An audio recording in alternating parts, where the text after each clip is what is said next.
Today I'm going to give a class. My name is Alexander. It's going to be about the decrease of fever of illusion. And I'm going to sing the Jaya.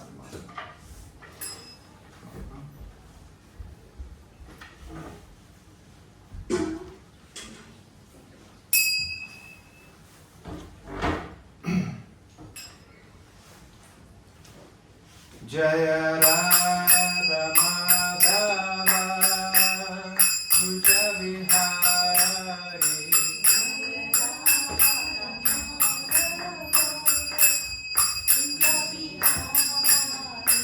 Jaya Radha Madhava Kuja Vihari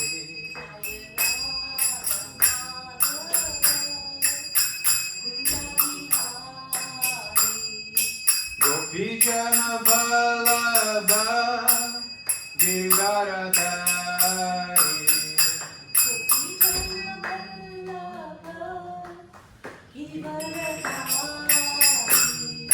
Gopijana Vallabha Giridharadhari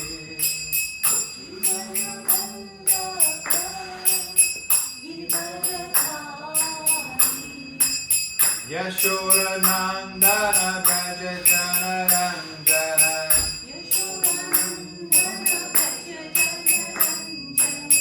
Yashora Nandana Braja Jana Ranjana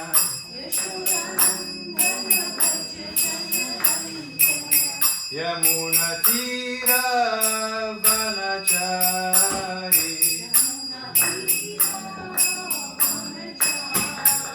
Yamuna Tira Vanachari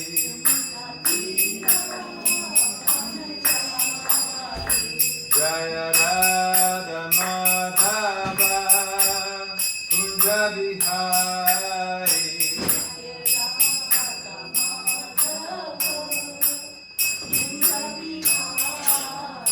Jaya Radha Madhava Kunja Vihari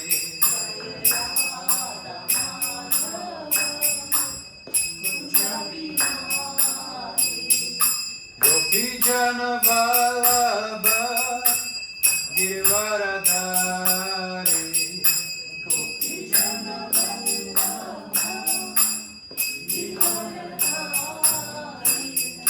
Gopijana Vallabha Giridharadhari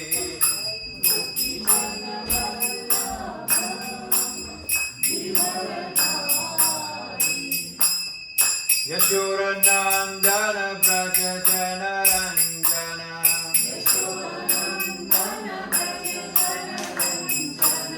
Yashora Nandana Braja Jana Ranjana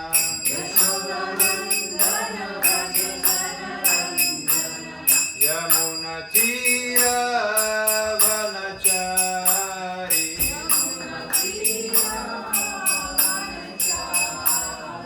Yamuna Tira Vanachari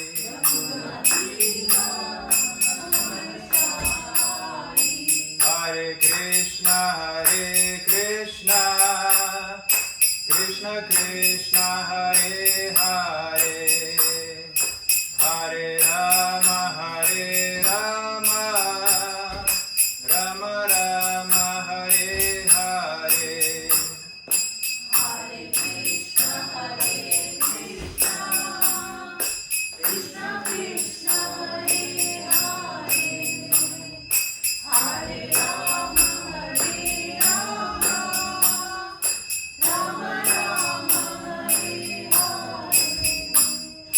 Hare Hare Krishna Krishna Krishna Hare Hare Hare Rama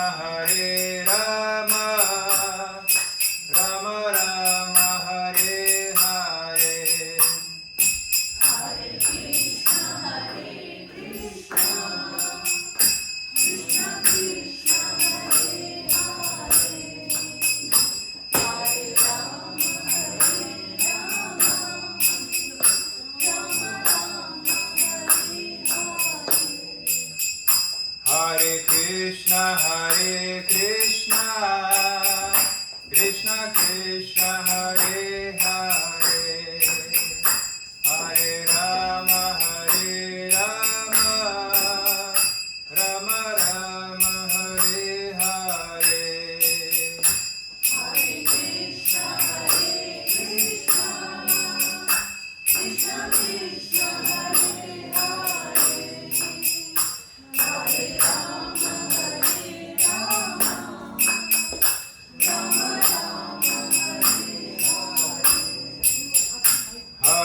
Krishna, Krishna Krishna, Hare Hare, Hare Rama, Rama Rama, Hare Hare. Hare Krishna, Krishna Krishna, Hare Hare, Hare Rama, Rama Rama, Hare Hare. Hare Krishna, Krishna Krishna, Hare Hare, Hare Rama, Rama Rama, Hare Hare. Hare Krishna, Krishna Krishna Krishna, Hare Hare, Hare Rama, Rama Rama, Hare Hare. Hare Krishna, Krishna Krishna, Hare Hare, Hare Rama, Rama Rama, Hare Hare. Hare Krishna, Krishna Krishna Krishna, Hare Hare, Hare Rama, Rama Rama, Hare Hare.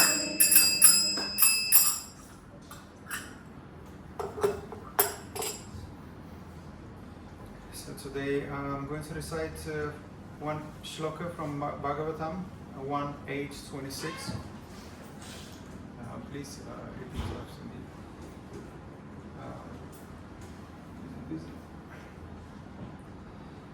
Janmaishvarya Shruta Shribir Janmaishvarya Shruta Shribir, Edhamana Madapuman Vedamana Madhana, Naivarhatya Bidatum Vai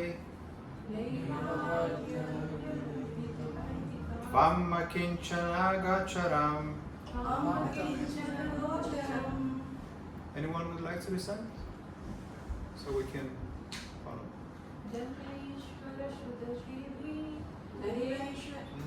Shuddha Shibir Edmana Madam Puman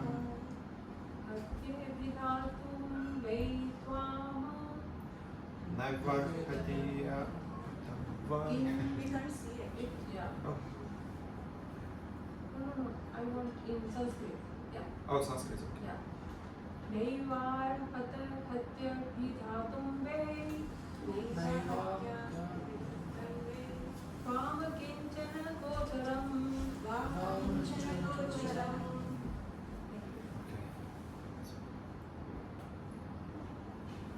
Translation. My Lord, your Lordship can easily be approached, but only by those who are materially exhausted. One who is on the path material progress, trying to improve himself with respectable parentage, great opulence, high education, and bodily beauty, cannot approach you with this sincere feeling. Purport. Being materially advanced means taking birth in an aristocratic family and possessing great wealth and education and attractive personal beauty. All materialistic men are mad after possessing all these material opulences, and this is known as the advancement of material civilization. But the result is that by possessing all these material assets, one becomes artificially puffed up, intoxicated by such temporary possessions. Consequently, such materially puffed up persons are incapable of uttering the holy name of the Lord by addressing him feelingly. O Govinda, O Krishna. It is said in the Shastras that by once uttering the holy name of the Lord, the sinner gets rid of the quantity of sins that he is unable to commit. Such is the power of uttering the holy name of the Lord. There is not the least exaggeration in this statement. Actually, the Lord's holy name has such powerful potency, but there is a quality that such utterings also. It depends on the quality of feeling. A helpless man can feelingly utter the holy name of the Lord, whereas a man who utters the same holy name in great material satisfaction cannot be so sincere. A materially puffed up person may utter the holy name of the Lord occasionally, but he is incapable of uttering the name in quality. There is the four principles of material advancement, namely highly parentage, good wealth, high education, and attractive beauty are, so to speak, disqualification for the process on the path of spiritual advancement. The material covering of the pure spirit soul is an external future as much as fever in the external future of the unhealthy body.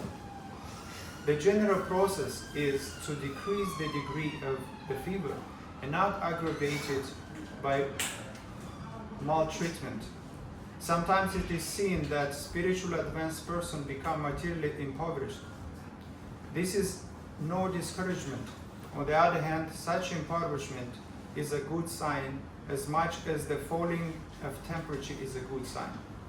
So the principle of life should be to decrease the degree of material intoxication, which leads one to be more and more illusion about the aim of life. Grossly illusioned persons are quite unfit for entrance into the kingdom of God. So in this shlokas, Prabhupada, the key to become detached from this material world is when we are materially exhausted, because material opulence can contaminate us because it bonds us to this material world, and it cannot be satisfying. There is no end to desiring material opulences.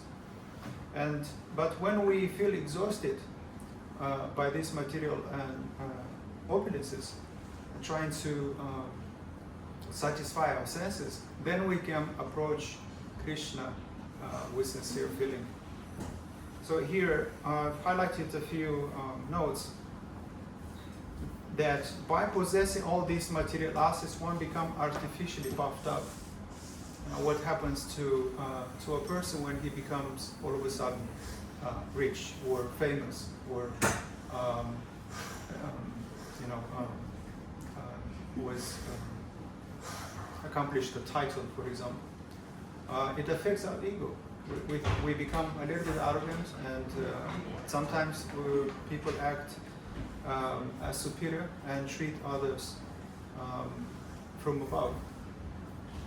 And so we become intoxication by such temporary possession, and therefore we are incapable of uttering the holy name, because when we are opulent, it is very difficult to think of Krishna. We think that we are entitled to possess whatever we possess, and that we deserve whatever we have. But in fact, this is not necessarily a blessing.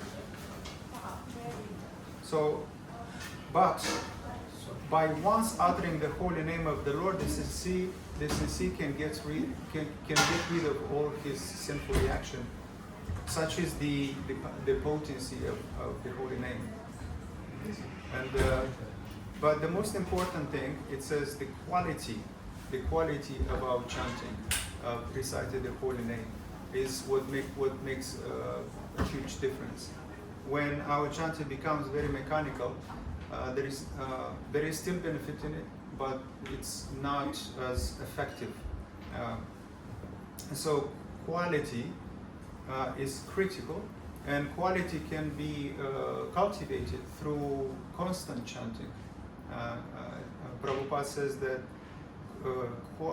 quantity, I think, over exceeds or improve the quality. So, and here it shows the four principles of material advancement, namely as high parentage, good wealth, or high education, and attractive beauty, are to speak their disqualification for progress, path of spiritual advancement.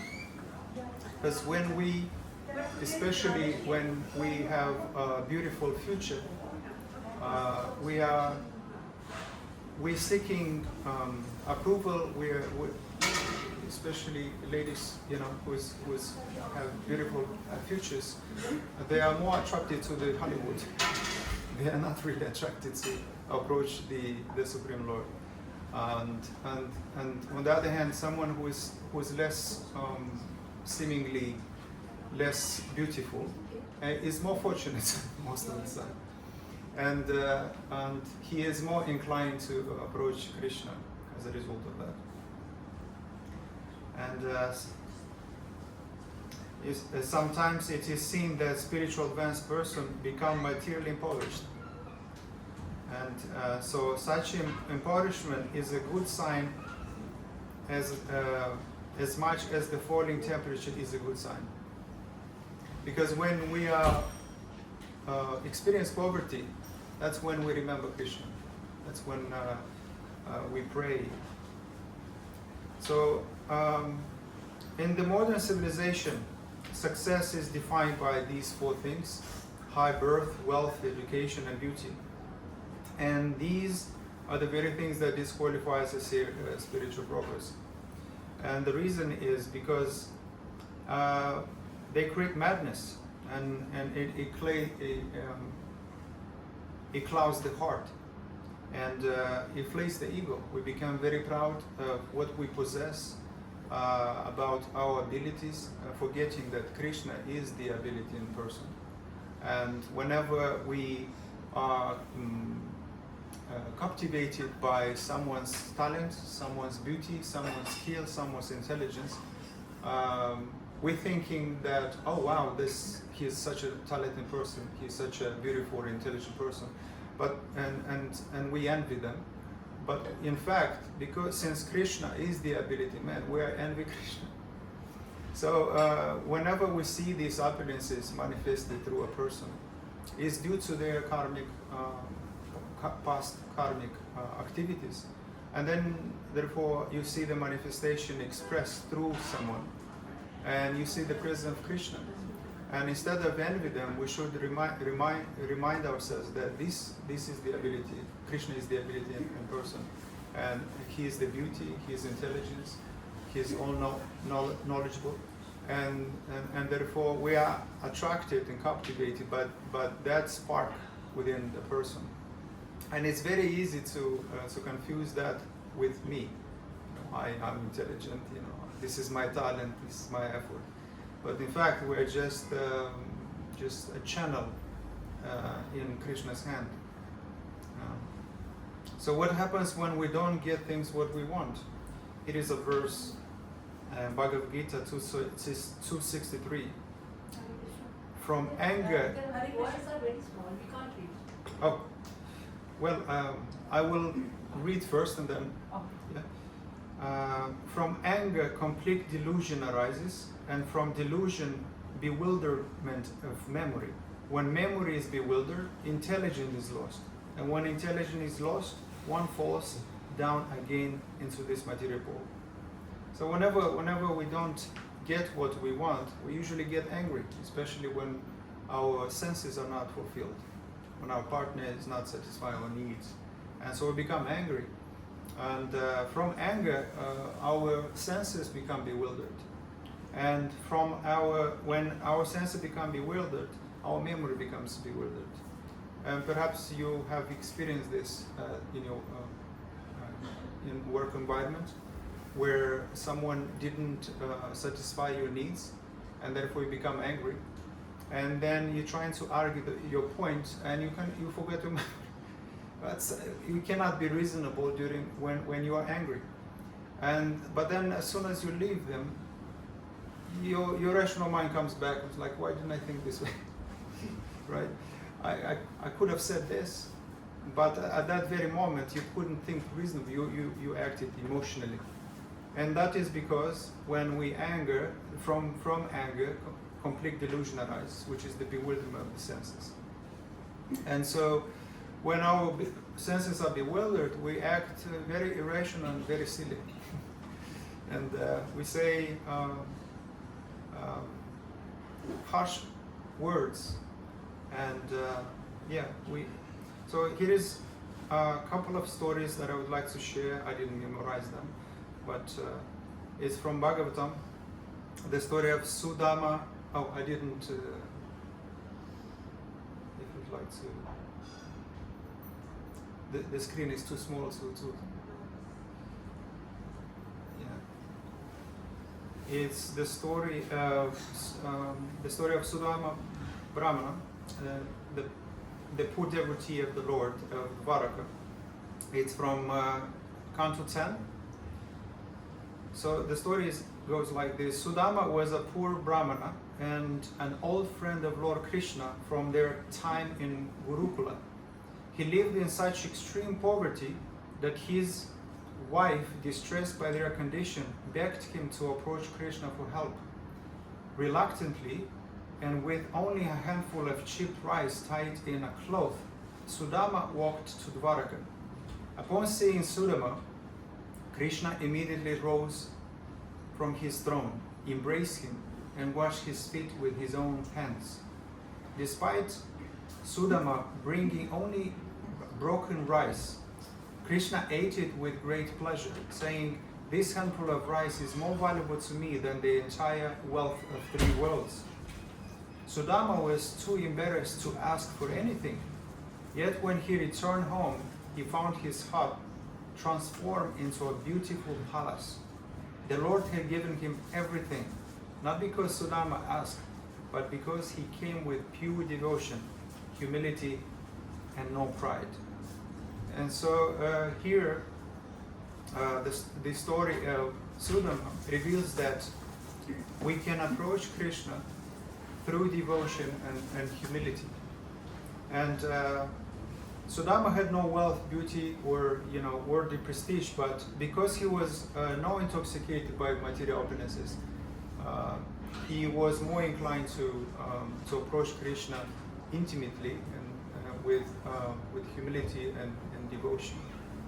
So the Lord responded not to our status or to whatever we possess, but to our sincerity and our pure intention.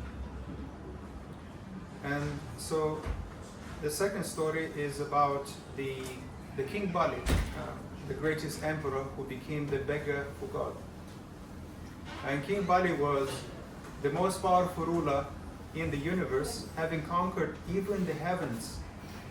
Yet when the Lord appeared as humble Brahmana, boy Vamanadeva, and asked for just 3 steps on land, and Bali immediately agreed. Vamanadeva then expanded to cover the entire universe in 2 steps. With no space left for the 3rd step, Bali surrendered himself completely, saying, "O Lord, I have nothing left. Please place your final step on my head."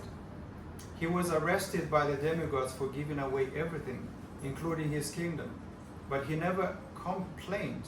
In fact, Bali said, "I am fortunate. Everything I have is yours, my Lord."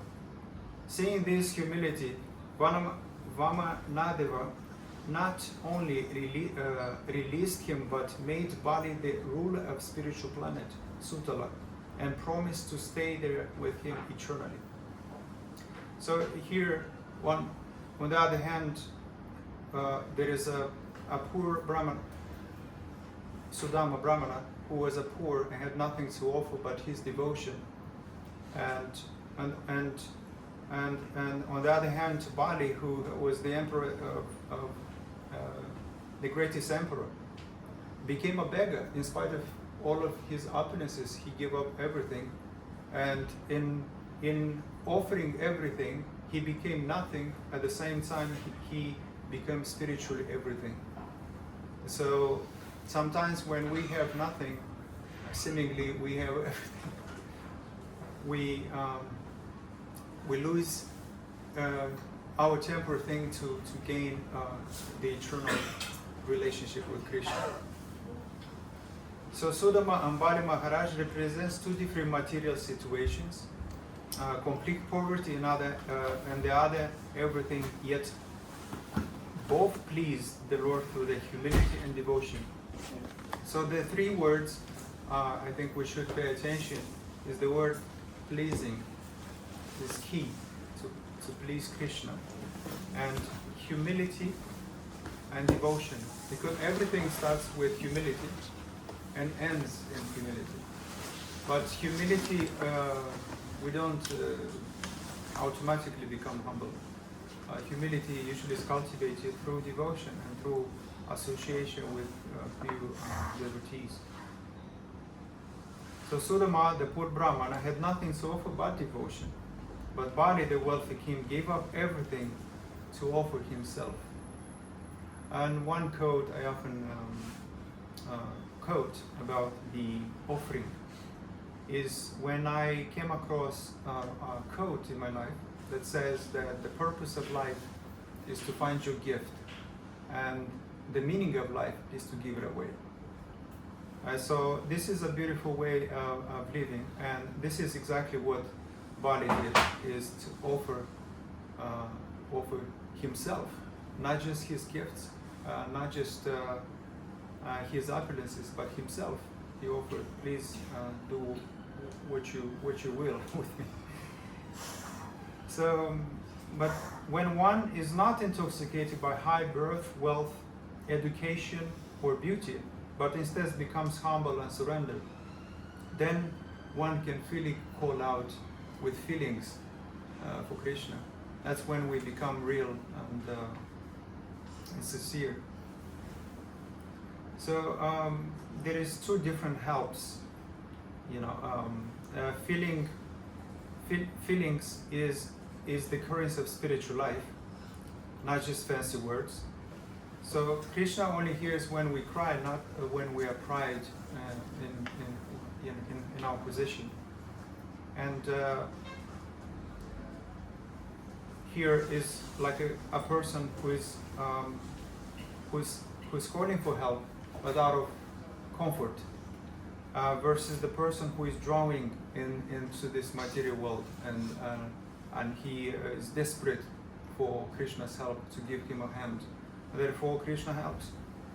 But when we are very proud, Krishna kind of distance himself. And so material opulence, just like is described in the verse that I quoted, I think it's here. The general process to decrease the degree of the fever.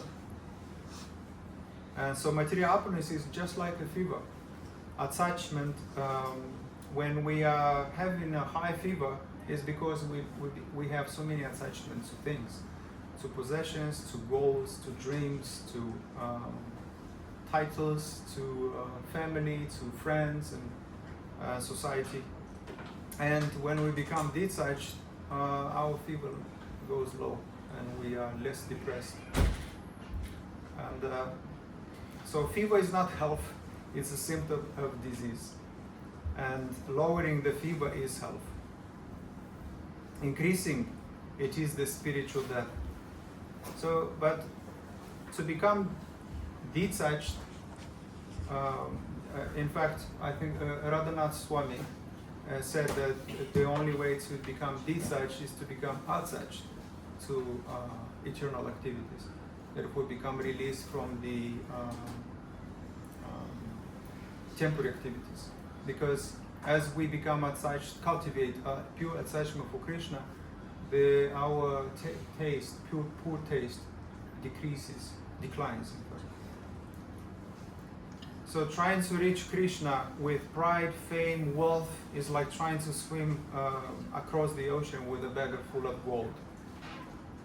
And the more we carry with us, we just it's not possible to cross the ocean of material existence with too much attachment, too much pride, too much possession behind us.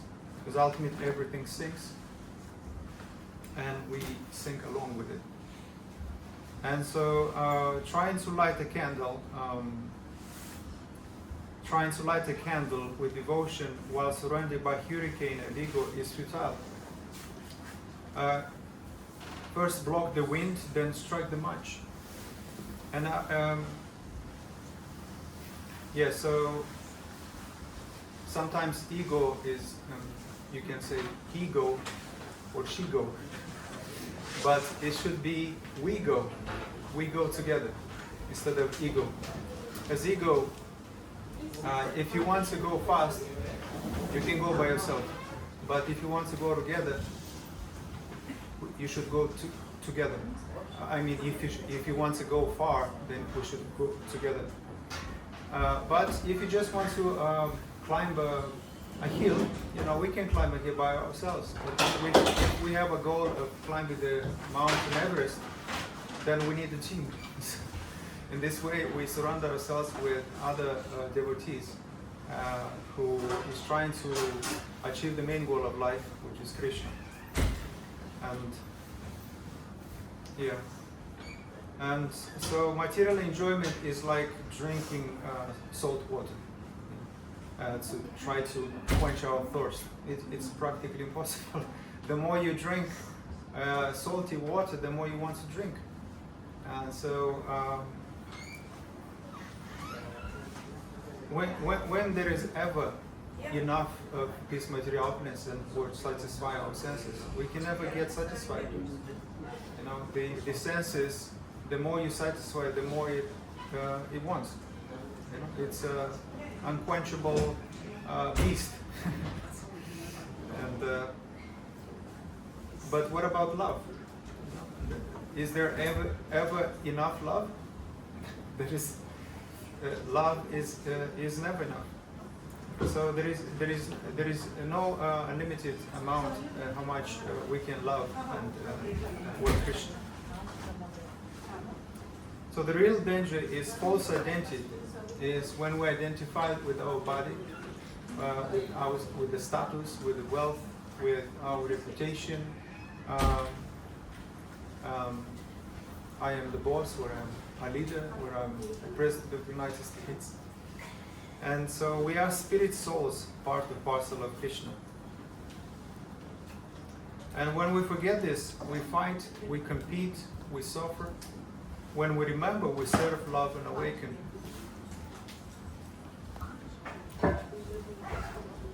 So the fever is thinking, I am British, I am rich, I am beautiful, I am intelligent, and the Q is I am Krishna is eternal servant. And we are, when we say that we are servant of the servant of the servant. Just like you cannot directly connect with someone who is empowered in this material world, such as king or president. If you want to connect with them, first we need to go through several people before we reach out to them. We can't have direct access to them. So in the same way, we cannot connect with Krishna directly, but we can connect with his agents, the gurus and other Vaishnavas.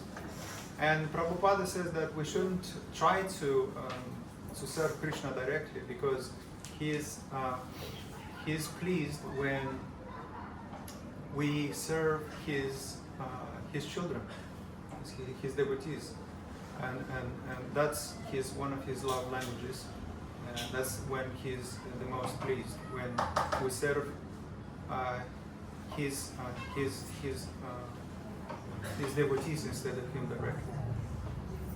So, but society teaches us to climb, get more fame and wealth and beauty. The marketers are very deceiving, unfortunately. There is a book called Trust Me, I'm Lying, I forgot the author, where he reveals how the marketing goes.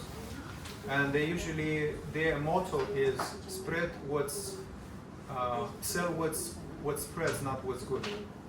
So they are consciously and intentionally trying to deceive people to increase their profit and benefit. And the philosophy of their philosophy is that for a few to be rich, the majority have to be poor. And that's the only way they can actually, in fact, try to deceive people to maintain their position. But spiritual life begins when we fall on our knees.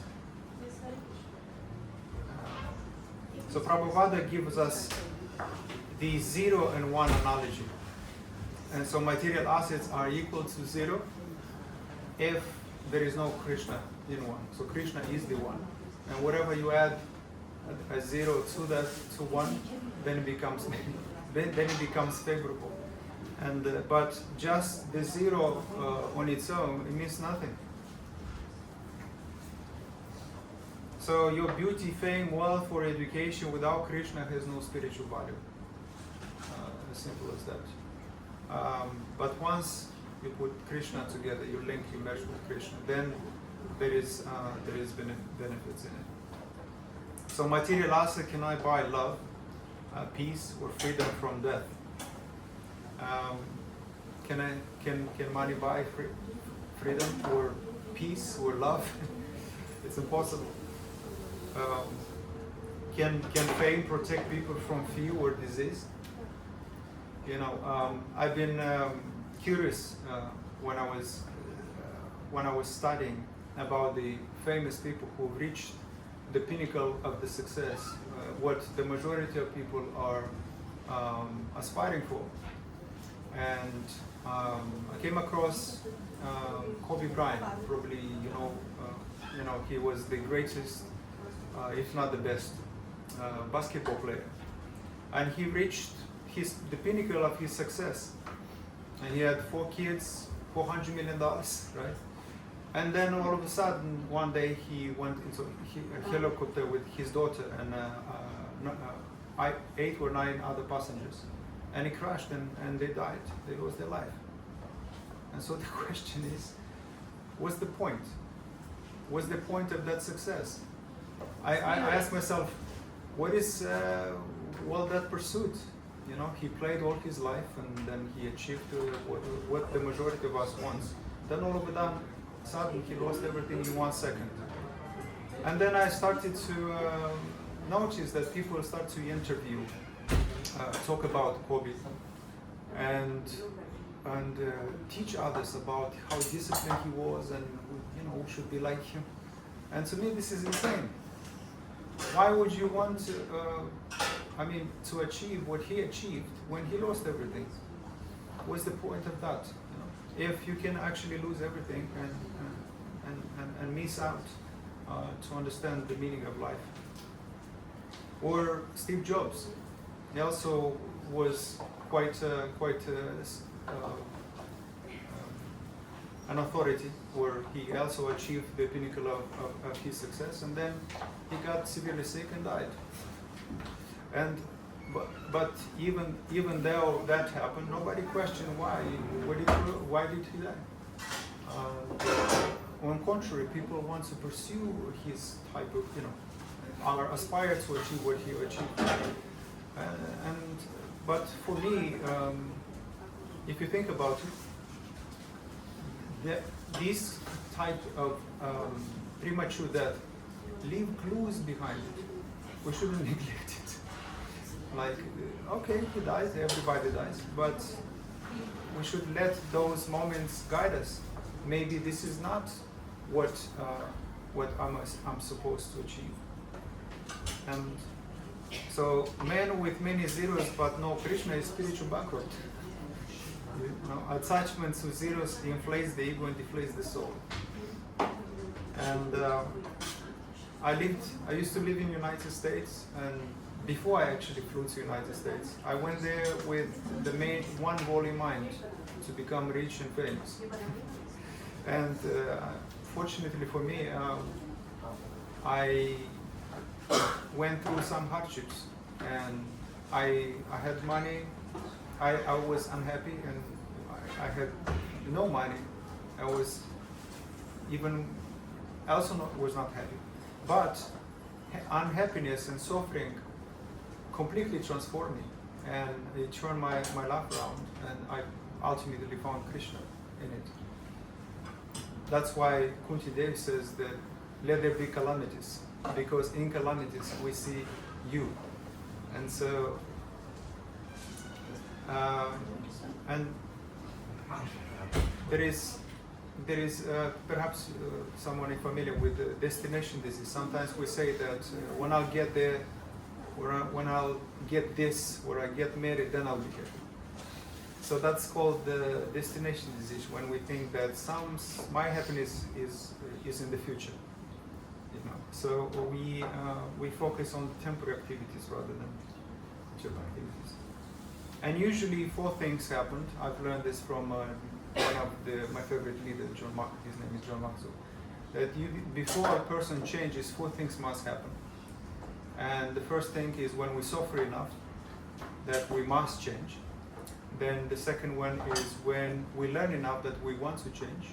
Third, when we see enough that we're inspired to change. And the fourth, when we receive enough that we are able to change. And so usually it's a combination of these 4 before we try to do something about it. And this is how I approach Krishna. When I suffered enough, when I learned enough, when I saw enough, and when I received enough. So before I was able to give light, I had to receive light first. So 0 can't satisfy the soul because they are temporary. Beauty fades, health deteriorates, memory is lost, money slips away, fame is forgotten. But service to Krishna creates eternal credit.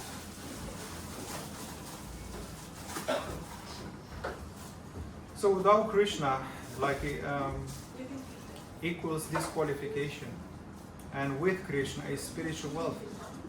So we're like just beggars at Krishna's doors. We need to chant not just with the lips, but with the cry of a beggar, and say, "Oh Lord, I have nothing else but you," because Krishna is the controller of everything and the possessor of everything and the cause of all causes. But he wants us first to be purified. And just like if somebody at night, during the night, in the middle of the night, would come and knock in your door with cursing you to open the door, would you open the door? You won't. But if a very sweet, humble guy will knock at your door, asking for help, you're more willing, you're more inclined to open the door. So in similar way, Krishna, before he opens the door to his abode, he wants us to become pure and detached from our temporary contaminated desires.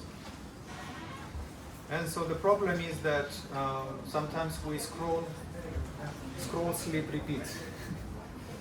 We endlessly, especially in this digital age, we scroll endlessly throughout the phone, and so this we are addicted to dopamine, and we are next for the next feeling. We're chasing feelings, in other words, and we can never be satisfied this way. And when we focus, especially, I don't have social media anymore, but I used to scroll endlessly, and then you realize 2 hours later, oh my God, I just wasted 2 hours. And they teaches us to cultivate a short attention span. Our attention reduces to 30 seconds, and you can witness this whenever you speak to somebody, especially about Krishna consciousness. If they are addicted to self-gratification, their mind starts to wander from side to side. They're not attentive. And because of this, we are struggling with chanting. It becomes a mechanical thing. So this loop dulls our attractions to the holy name and the Shastras. We become disinterested because we are attracted to the lower taste. So it creates a spiritual fatigue. You no longer feel enthusiastic and energetic to study, to read something, or because we want to be distracted all the time. So when the heart gets crowded, Krishna walks away. You know, when we become attached to too many things, to friends, to society, to jobs, to title, then our heart becomes too crowded. And when it's too crowded, there is no space for Krishna. So Krishna leaves. In other words, the leaving, it means that we don't feel his presence. He's still there, but we don't feel his presence. And so here's a beautiful kind of example. Imagine a fellow who goes to a flea market, see a bargain, and brings it home even though he doesn't need it. He sees the low price and he just buys it. In a few weeks, his house is so filled with all this stuff, he can hardly get in or out. Anytime he tries to move around the place, he bumps into another item he brought home from the market. He has no more space to live. So the same is true of our mind. If we have too many worries, fears, doubts, too many attachments especially, we have no room for living or loving. We're overwhelmed with these things, and therefore we need to practice letting go. And so we should rather, instead of going to the market and become attached to everything and collecting things, thinking that this will make us happy, we should offer everything to Krishna. Offer our time, our talents, our skills, our intelligence, engage our senses in Krishna consciousness, such as our speech on the level of activities on the level of thought, speech, and deeds, and our ears, eyes, our legs to come to the temple. And in this way, our senses become pure, and we are released from the reaction of our feelings. So just one last story. I'm going to conclude with one story that described a little bit my life and perhaps the life of many of you. It's a beautiful story about a crow and a peacock. So a crow lived in the forest and was absolutely satisfied in life. But one day he saw a swan. This one is so white, he thought, and I'm so black. This one must be the happiest bird in the world.